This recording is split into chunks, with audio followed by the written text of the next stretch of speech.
L'année 2025 touche bientôt à sa fin et avec cela, on a les soldes de Noël. C'est donc le moment parfait pour se refaire une config.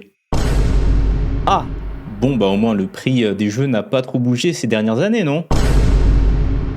N'ayez crainte, les temps sont durs, mais je me suis dit que c'était l'occasion pour vous faire une courte vidéo sur mes belles surprises pas chères de 2025, donc parfait pour les petits budgets en ces temps difficiles.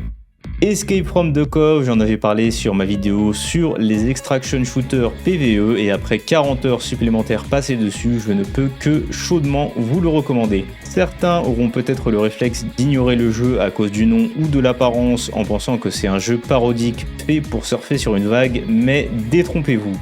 Si vous comptez les différentes quêtes, la variété de loot et les boss, le jeu a énormément de contenu et en plus on retrouve les codes du genre comme la construction de la planque et un aspect RPG avec les bonnes ressources à ramasser. Ne vous attendez pas à rouler tranquillement tout le long du jeu, cependant il y a des vrais pics de difficulté avec certains boss et même en fin de jeu n'importe quel ennemi avec des munitions haut de gamme vous fait imploser en 2 secondes si vous n'êtes pas prudent. Malgré ça, l'expérience n'est quasiment jamais frustrante parce qu'il est toujours possible d'outplay les ennemis dans quasiment toutes les situations.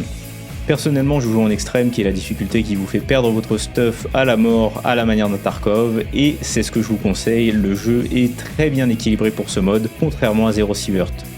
Si je devais apporter un point négatif, c'est qu'on passe un peu trop de temps sur la map Farmtown qui est celle juste avant les laboratoires. Après, heureusement, c'est aussi la plus grande, mais je pense qu'une ou deux maps en plus, ça aurait pas fait de mal. Chose appréciable, le jeu a un support pour les mods avec le Steam Workshop et il y a déjà un mode coopération en bêta si vous êtes curieux. Personnellement, après une trentaine d'heures de jeu, j'ai commencé à utiliser celui avec les codes couleurs pour le loot. Le jeu est à 18€ et soldé jusqu'à présent à 16€. J'en ai largement eu pour mon compte avec ma cinquantaine d'heures de jeu. Si vous cherchez un extraction shooter PvE, c'est l'une des meilleures alternatives du moment.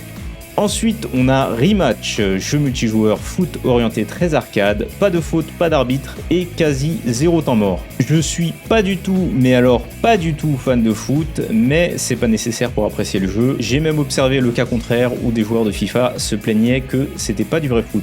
Les gens blaguent souvent en disant Rocket League sans les voitures, mais grosso modo, on retrouve un peu à la fois les lobbies décontractés où on peut s'amuser entre potes et la communauté un peu tryhard.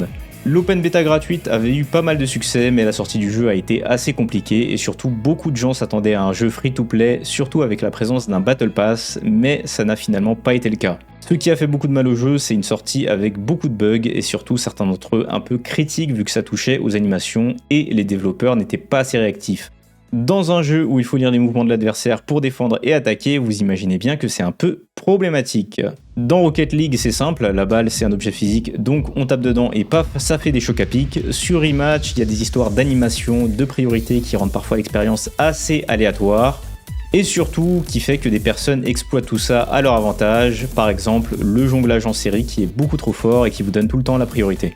Sur ce point-là, ça s'est amélioré et la saison 2 est le meilleur état dans lequel le jeu a été depuis sa sortie. Personnellement, je joue en solo queue et on a encore parfois des zigotos qui s'amusent à utiliser les bugs d'animation ou El Famoso Guignol qui campe devant le gardien pendant toute la partie, mais globalement, je passe un bon moment.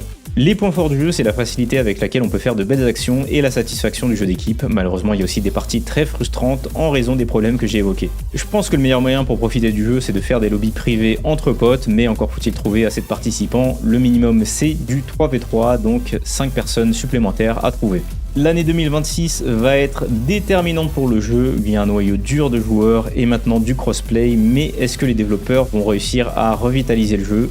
Il y a des choix un peu discutables comme le nombre de collaborations et cosmétiques alors qu'il y a toujours des bugs critiques et d'équilibrage. Je pense que le passage par la case free-to-play fin 2026 ou début 2027 c'est inévitable s'ils veulent garder une communauté assez vivante sur le jeu, mais bon, est-ce que les développeurs vont faire le saut? Ça c'est la question. En tout cas, Rematch est souvent soldé à moins de 20€ si vous souhaitez l'essayer et sinon guettez les annonces pour un éventuel passage en free-to-play. On termine sur Look Outside, du RPG orienté horreur. Sur le gameplay, ça va ressembler à du JRPG classique, mais avec tout de même, j'ai trouvé une difficulté bien dosée, une importance des effets de statut et surtout pas de combats aléatoires qui sont un peu ennuyeux à l'exception de 2 zones dans le jeu. Par contre, là où le jeu brille, c'est son univers, sa présentation et sa bande-son. Concrètement, le jeu s'inspire fortement de la patte horreur cosmique popularisée par Lovecraft.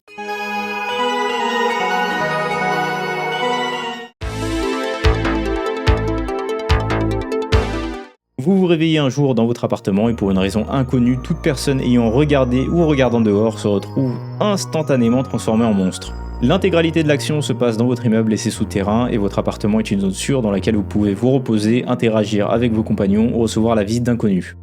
On doit bien entendu se défendre et essayer de comprendre ce qu'il se passe dans le monde. Il y a un très léger côté survival horror avec le fait que les ennemis ne respawnent pas, mais qu'il faut en contrepartie gérer ses ressources intelligemment.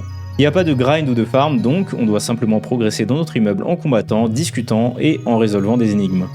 Si vous êtes amateur de body horror avec des films du type The Thing de Carpenter, vous n'allez pas être déçu avec Look Outside, mais même si l'horreur est très présente, le jeu s'accorde tout de même le luxe de quelques points d'humour que j'ai trouvé bienvenus et rarement déplacés. Le jeu est à 10€ et en solde à 7€ et pour ce prix-là, si un gameplay JRPG ne vous dérange pas, foncez dessus. Il y a beaucoup de contenu, des fins alternatives, des personnages et compagnons à découvrir et une bande-son excellente avec une direction artistique maîtrisée.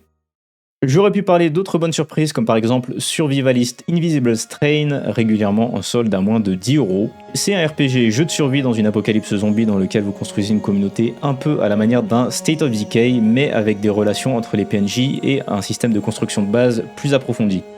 Cependant, comme je vous l'ai dit, je préfère garder la vidéo assez courte et si on se réfère à mes temps de jeu pour les sorties en 2025, The Cove, Rematch et Look Outside sont dans mon top 3. Sur ce, si vous regardez cette vidéo fin 2025, je vous souhaite bonne fête de fin d'année et on se dit à l'année prochaine en janvier pour une vidéo sur la nouvelle grosse mise à jour de Deadlock. En attendant, comme d'habitude, je vous dis gardez le sourire et à la prochaine.